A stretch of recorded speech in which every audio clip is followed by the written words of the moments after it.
Sur RMC, depuis ce matin, nous écoutons, nous entendons, nous partageons les difficultés de celles et ceux qui ont été inondés dans le département de l'Aude. Inondation, vous avez connu ça, nous avons connu ça en Île-de-France également. Quelques mois après, quelles sont les leçons que vous tirez d'une inondation majeure? Alors Vous, présidente d'une région. D'abord, je voudrais évidemment, Oui. comme tous les Français, dire à quel point notre cœur aujourd'hui est dans l'Aude et à quel point nous sommes en profonde sympathie avec toutes les familles des victimes, leurs proches et tous ceux qui ont subi cette terrible inondation. Il y aura une solidarité de la région Île-de-France. Écoutez, moi je vais prendre contact avec Carole Delga, la présidente d'Occitanie, et lui demander si elle a besoin évidemment de la solidarité de l'Île-de-France. Je pense que tout le gouvernement est déjà mobilisé, mais je crois que c'est important que nous manifestions cette solidarité. Nous sommes une région, l'Île-de-France, vous l'avez dit, qui connaît aussi et régulièrement, de plus en plus régulièrement, de très graves inondations. Et je sais personnellement, pour avoir été au chevet des victimes de ces inondations, à quel point c'est traumatisant de tout perdre. Quand tout s'en va, toute une vie s'en va, balayée par les eaux. Je me souviens des récentes inondations en région Île-de-France. Beaucoup de choses ont été dites après. Où est-ce qu'on en est? Où est-ce qu'on en est? Les indemnisations, les travaux qu'il faut effectuer. Ce matin, j'avais un élu qui me disait, pour construire une digue, il faut 5 ans en France. 5 ans pour construire une digue. Problèmes administratifs, les recours, etc., etc. Vous prêchez une convaincue. Nous, aujourd'hui, on aimerait bien pouvoir accélérer tous les travaux d'aménagement en Île-de-France sur plein de sujets. Vous parlez des digues, on pourrait parler des transports. Mais ce qu'on est en train de faire, c'est malheureusement d'organiser le départ d'un certain nombre d'habitants des zones inondables, parce qu'on a des zones qui sont très fréquemment inondées. Et d'ailleurs, le président de la République s'était rendu à Villeneuve-Saint-Georges pour regarder notre projet de réaménagement de la confluence des fleuves à Villeneuve-Saint-Georges, parce qu'on sait qu'il y a des maisons qui aujourd'hui seront vraiment situées dans des endroits très dangereux. Par ailleurs, évidemment, il y a la question des zones agricoles et de l'imperméabilisation des sols.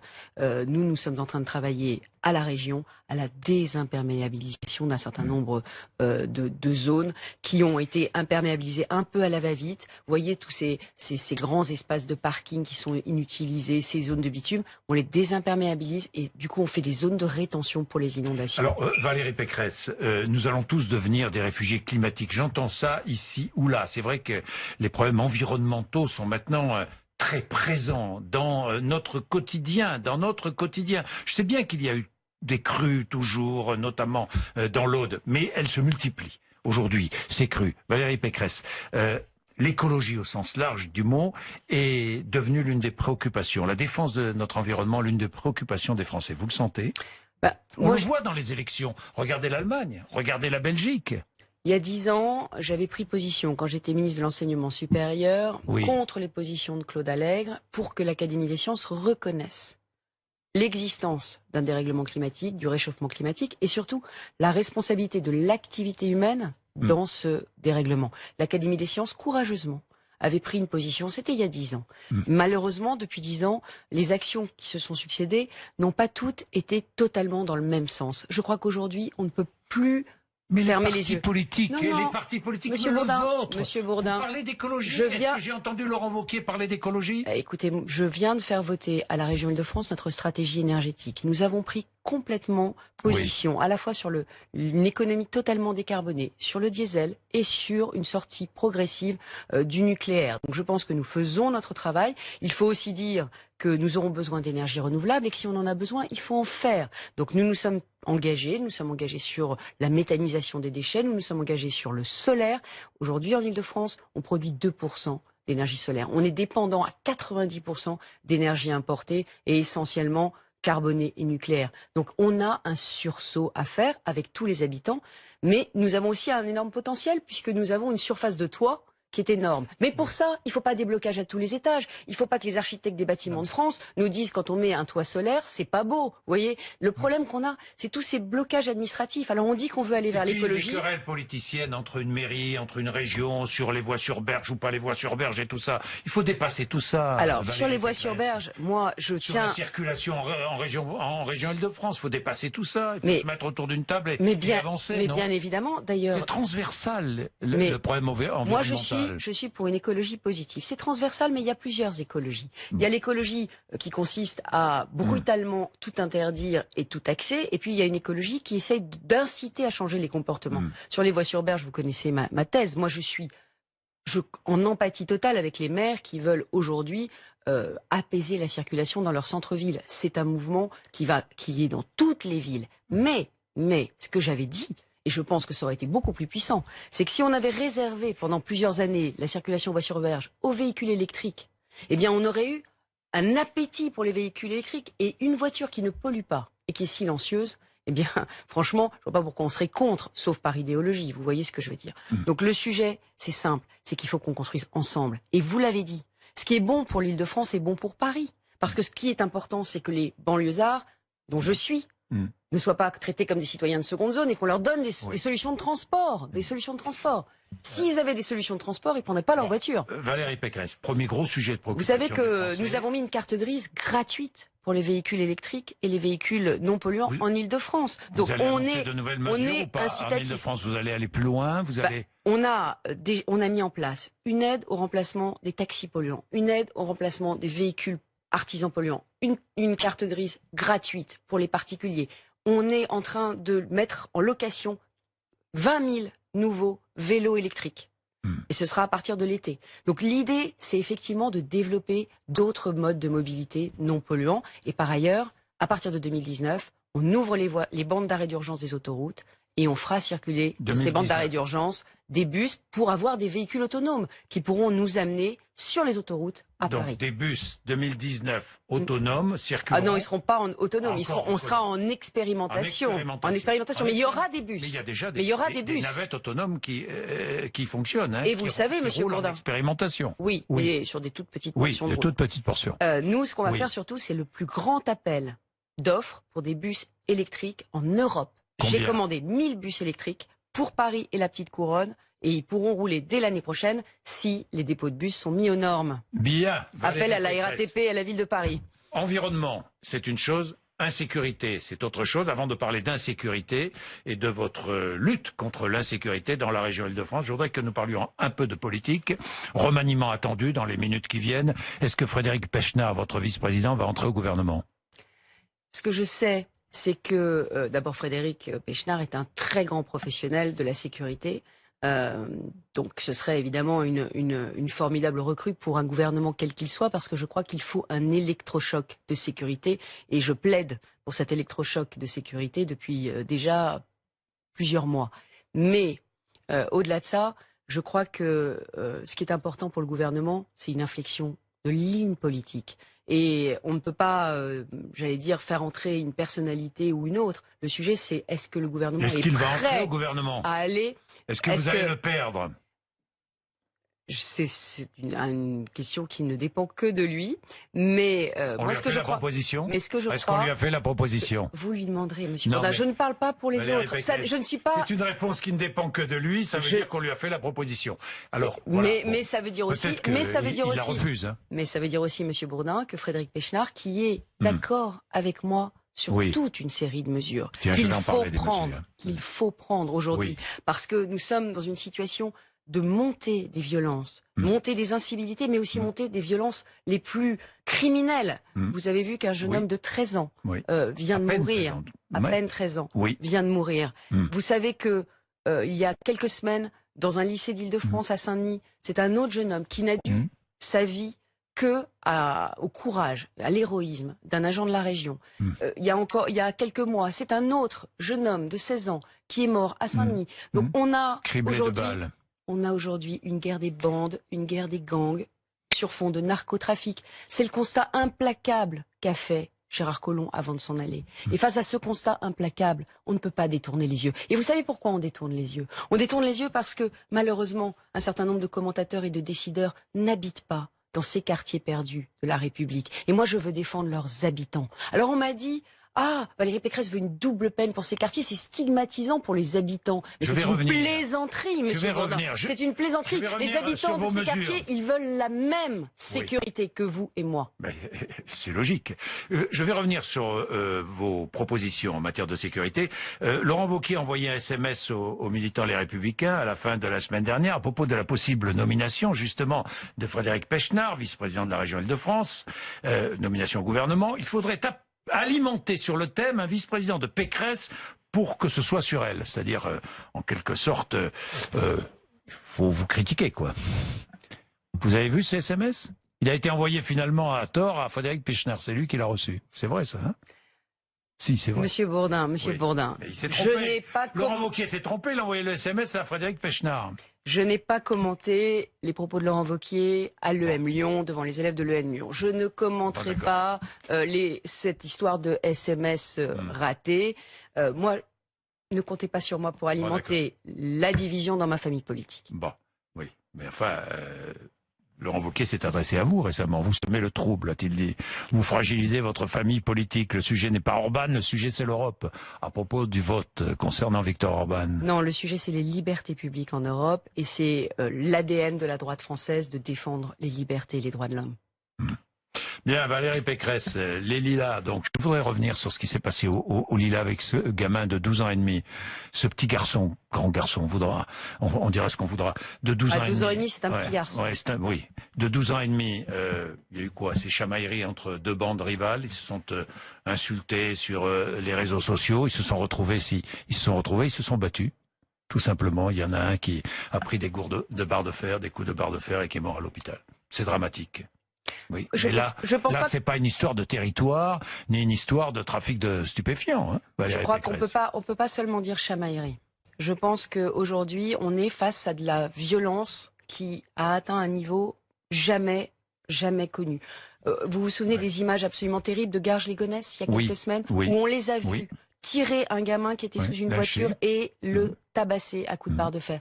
Il faut qu'on soit inflexible. Le problème qu'on a, c'est qu'on a aujourd'hui un principe qui est la minorité pénale. La minorité pénale, ça conduit à dire, et moi je l'ai entendu dire par des jeunes, avant 18 ans on ne risque rien. Alors c'est symbolique de supprimer la minorité pénale et de dire dès 16 ans on est majeur au regard de la loi quand on commet un crime. Mais je crois que c'est important parce que ça protégera aussi nos jeunes. Il faut ils n'aient pas le sentiment qu'ils sont en impunité, parce que cette impunité les conduit à des actes qui sont de plus en plus violents. Ils sont aujourd'hui, vous savez, Chevènement avait parlé de sauvageons. Oui. Moi, je crois qu'aujourd'hui, ce sont des barbares. Ce sont des barbares. On est en train de laisser nos jeunes devenir des barbares parce qu'on ne les sanctionne pas, de manière proportionnée et assez tôt. Donc moi, je crois qu'il faut qu'on puisse aujourd'hui dire que la sécurité, elle est partout, elle est pour tous, et qu'on va réagir face à ce phénomène. Alors, vous organisez sous les couleurs... On protège autant les victimes que les jeunes en faisant cela.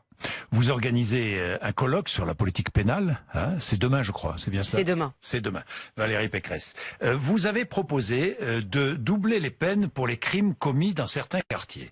Expliquez-nous, alors. Oui, il y a des endroits qui sont particulièrement criminogènes. Ce que me disent les policiers, c'est que c'est toujours au même endroit que sont commis les attaques. Le carjacking sur l'autoroute A1, les dealers dans certains quartiers. On sait exactement où c'est. Imaginez l'exaspération. L'exaspération, mais quand je dis exaspération, le mot est beaucoup trop faible.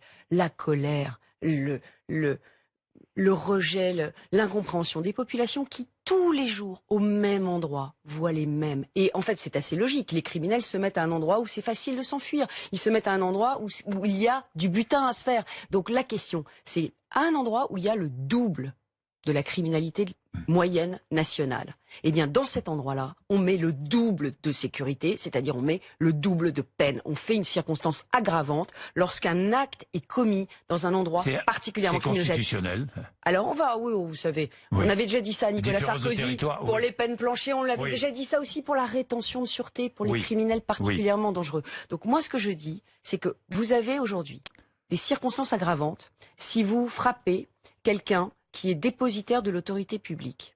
Aujourd'hui, moi, ce que je souhaite, c'est qu'il y ait une circonstance aggravante qui soit adoptée, qui permette au juge de doubler la peine si l'acte est commis dans un quartier ou dans un endroit particulièrement criminogène. Le but, c'est de faire du rétablissement de l'ordre dans des quartiers où l'ordre n'existe plus. La République ne peut pas baisser la tête. La République, elle doit être inflexible. Et on doit donner le même niveau de sécurité à tous les Français. C'est-à-dire, si je commets un crime au cœur de Paris, je ne serai pas puni de la même façon que si je le commets en Seine-Saint-Denis, par exemple. Vous aurez une circonstance aggravante si, par exemple, dans le nord-est de Paris, où il y a quelques semaines, un couple d'hommes qui s'embrassait s'est fait tabasser en pleine rue, ou il y a quelques mois, une jeune femme qui se promenait s'est fait gifler par un type qui la traitait de je ne sais quoi et auquel elle avait eu le courage de répondre. Voilà, ça commence dans le nord-est de Paris, Monsieur Bourdin, l'incivilité. Et d'ailleurs, moi je propose aussi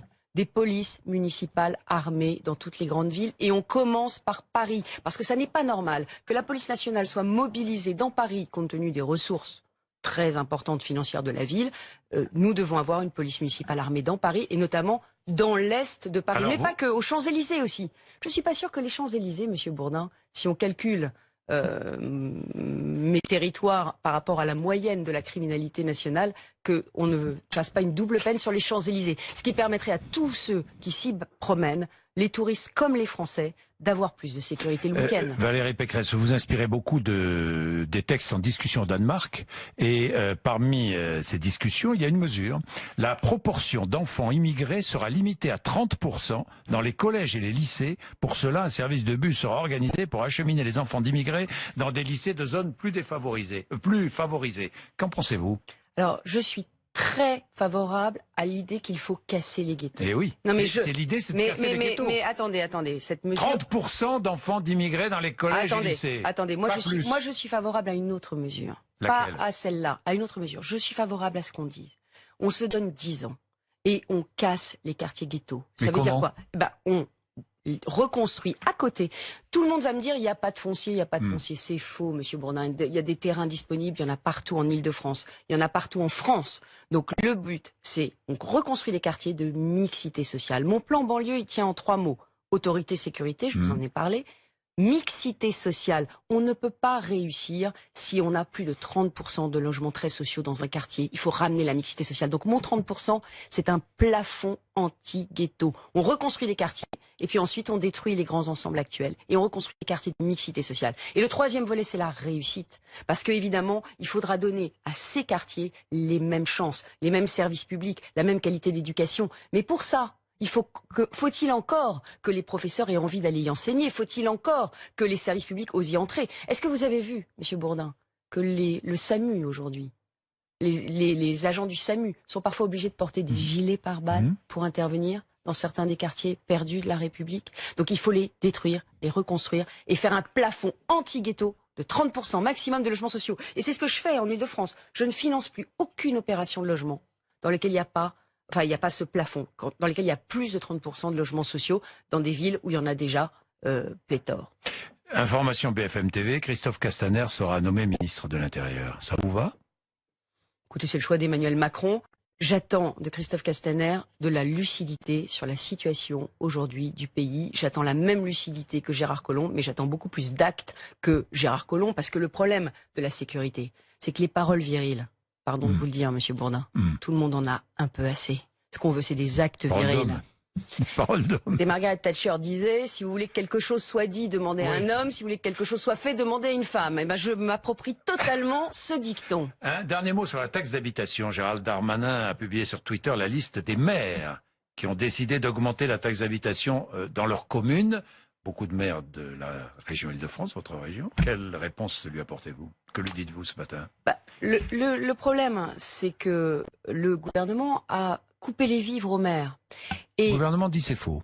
Écoutez, moi je vais vous dire une chose. Moi je suis bien placé pour en parler. Le problème du gouvernement, c'est qu'il baisse les dotations des villes sans regarder si les villes ont été bonnes gestionnaires ou pas avant. Ça veut dire quoi? Ça veut dire que si vous êtes le maire d'une ville de droite et que vous avez des dépenses très faibles par habitant, parce que depuis toujours vous avez bien géré, vous vous retrouvez étranglé. Alors que si vous êtes un maire qui a mal géré sa ville, qui a beaucoup de gaspillage, forcément... Qui peut être de droite aussi d'ailleurs. Qui peut être de droite, mais enfin visiblement qui est moins de droite. Et que vous avez d'énormes dépenses de fonctionnement, vous pouvez très bien faire des économies. Donc en réalité, on n'a pas du tout pris en compte la bonne gestion ou la mauvaise gestion pour diminuer les dotations. Et je suis bien placé pour en parler, parce que j'ai baissé à la région Île-de-France de 12,5% les dépenses de fonctionnement de la région, et alors que l'État augmentait les siennes de 6%. Donc plus 6 pour l'État, moins 12 pour la région.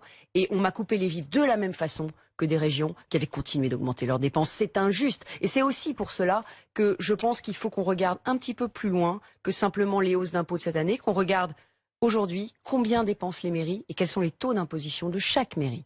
Merci Valérie Pécresse. 8h54, vous êtes sur RMC et BFM TV.